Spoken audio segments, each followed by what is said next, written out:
ନମସ୍କାର ଓଡ଼ିଶା। ଆଜି ହେଉଛି ଡିସେମ୍ବର 24 ବୁଧବାର। ଆଜିର ପାଣିପାଗ ଅପଡେଟ୍ ଆସିଯାଇଛି। ତେବେ ଭିଡ଼ିଓକୁ ଆରମ୍ଭ କରିବା ପୂର୍ବରୁ ସମସ୍ତଙ୍କୁ ଅନୁରୋଧ କରୁଛି, ଭିଡ଼ିଓକୁ ଲାଇକ୍ କରନ୍ତୁ। ଚ୍ୟାନେଲ ଯଦି ଆପଣମାନେ ସର୍ବପ୍ରଥମେ ଆସିଛନ୍ତି ତାହେଲେ ସବସ୍କ୍ରାଇବ୍ କରିକି ରଖନ୍ତୁ। ତା ସହିତ ପାଖରେ ଥିବା ବେଲ୍ ଆଇକନକୁ ଦବାଇ ରଖନ୍ତୁ, ଯାହାଫଳରେ ଆପଣମାନେ ସର୍ବପ୍ରଥମେ ନୂଆ ନୂଆ ଅପଡେଟ୍ ଭିଡ଼ିଓ ପାଇପାରିବେ। ଆଉ ପାରୁଛୁ ଯଦି ନିଜ ବନ୍ଧୁମାନଙ୍କ ପାଖକୁ ନିହାତି ଭାବରେ ସେୟାର କରନ୍ତୁ, ଯାହାଫଳରେ ସେମାନେ ମଧ୍ୟ ନୂଆ ନୂଆ ଅପଡେଟ୍ ଭିଡ଼ିଓ ପାଇପାରିବେ। ସେପଟେ ଶୀତର ପ୍ରକୋପ ଫେରୁନାହିଁ। ଆସନ୍ତା 7 ଦିନ ପର୍ଯ୍ୟନ୍ତ କଲବଲ କରିବ ଥଣ୍ଡା। ପ୍ରବଳ ଥଣ୍ଡାରେ ଥରୁଛନ୍ତି ସାରା ଓଡ଼ିଶାବାସୀ। ଆଗକୁ ଆହୁରି ଜାରି କରିବ ଶୀତ। ରାତିରେ ପ୍ରାୟ 1 ଡିଗ୍ରୀ ପର୍ଯ୍ୟନ୍ତ ରହିବ ତାପମାତ୍ରା। ତେବେ ଉତ୍ତର ପୂର୍ବ ଉତ୍ତର ଦିଗରୁ ବହୁଥିବା ଥଣ୍ଡା ପବନ ଯୋଗୁଁ ଅଧିକ ଅନୁଭୂତି ହେଉଛି। ଭୁବନେଶ୍ୱର ସ୍ଥିତ ଆଞ୍ଚଳିକ ପାଣିପାଗ କେନ୍ଦ୍ର ପକ୍ଷରୁ ଗୁରୁତ୍ୱପୂର୍ଣ୍ଣ ସୂଚନା ମିଳିଛି। ତେଣୁକରି ପୁଣି ଆପଣମାନଙ୍କୁ ଅନୁରୋଧ କରୁଛି, ଭିଡ଼ିଓକୁ ଏବେ ପର୍ଯ୍ୟନ୍ତ ଆପଣମାନେ ଲାଇକ୍ କରିନାହାନ୍ତି ତାହେଲେ ଲାଇକ୍ କରିକି ରଖନ୍ତୁ। ଆଉ ଚ୍ୟାନେଲ ଯଦି ଆପଣମାନେ ନୂଆ ଆସିଛନ୍ତି ତାହେଲେ ସବସ୍କ୍ରାଇବ୍ କରନ୍ତୁ। ଆପଣ ଭାବୁଥିବେ ଲାଇକ୍ କରିବା ପାଇଁ ପଇସା ଲାଗିବ।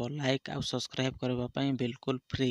ଲାଇକ୍ ଆଉ ସବସ୍କ୍ରାଇବ୍ କଲେ ସର୍ବପ୍ରଥମେ ଆପଣଙ୍କ ମୋବାଇଲକୁ ପହଞ୍ଚି ପାରିବ ନୂଆ ନୂଆ ଅପଡେଟ୍ ଭିଡ଼ିଓ। ଆଜି ଓଡ଼ିଶାର 5ଟି ଜିଲ୍ଲାରେ ୟେଲୋ ୱାର୍ଣ୍ଣିଂ ଜାରି କରିଛି। ଆଜି ରାଜ୍ୟରେ ପାଗ କିଭଳି ରହିବ ଏହା ଜାଣିବା ପାଇଁ ଆପଣମାନେ ଭିଡ଼ିଓକୁ ଶେଷ ପର୍ଯ୍ୟନ୍ତ ଦେଖନ୍ତୁ। ୟେଲୋ ୱାର୍ଣ୍ଣିଂ 5ଟି ଜିଲ୍ଲା ଗୁଡ଼ିକ ହେଲା ବାଲେଶ୍ୱର, କନ୍ଧମାଳ, ସୋନପୁର, ଝାରସୁଗୁଡ଼ା ଏବଂ ସୁନ୍ଦରଗଡ଼। ଏହି ଜିଲ୍ଲା ଗୁଡ଼ିକରେ ପ୍ରବଳ ଶୀତ ହେବ, ତା ସହିତ ଘନ କୁହୁଡ଼ି ଜାରି ରହିବ। ଆଉ ଏହି ଜିଲ୍ଲାମାନଙ୍କରେ ସକାଳ 10ଟା ପୂର୍ବରୁ କୌଣସି ଜାଗାକୁ ଯିବା ପାଇଁ ସମ୍ଭବ ନୁହେଁ। ଆଉ ଅନ୍ୟ 25ଟି ଜିଲ୍ଲାମାନଙ୍କରେ ଜାଗା ଜାଗାରେ ଘନ କୁହୁଡ଼ି ଦେଖାଯିବ, ତା ସହିତ ପ୍ରବଳ ଶୀତ ହେବ।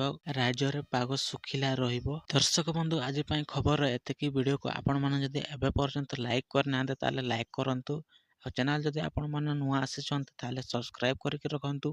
ପାଖରେ ଥିବା ବେଲ୍ ଆଇକନକୁ ଦବାଇ ରଖନ୍ତୁ, ଯାହାଫଳରେ ନୂଆ ନୂଆ ଅପଡେଟ୍ ଭିଡ଼ିଓ ସର୍ବପ୍ରଥମେ ପାଇପାରିବେ। ତା ସହିତ ଆପଣଙ୍କ ବନ୍ଧୁମାନଙ୍କ ପାଖକୁ ନିହାତି ଭାବରେ ସେୟାର କରନ୍ତୁ, ଯାହାଫଳରେ ସେମାନେ ମଧ୍ୟ ପାଣିପାଗ ଅପଡେଟ୍ ଭିଡ଼ିଓ ସର୍ବପ୍ରଥମେ ପାଇପାରିବେ। ରହିଲି, ଜୟ ଜଗନ୍ନାଥ। ନେକ୍ସଟ ଭିଡ଼ିଓ ପର୍ଯ୍ୟନ୍ତ ଅପେକ୍ଷା କରନ୍ତୁ।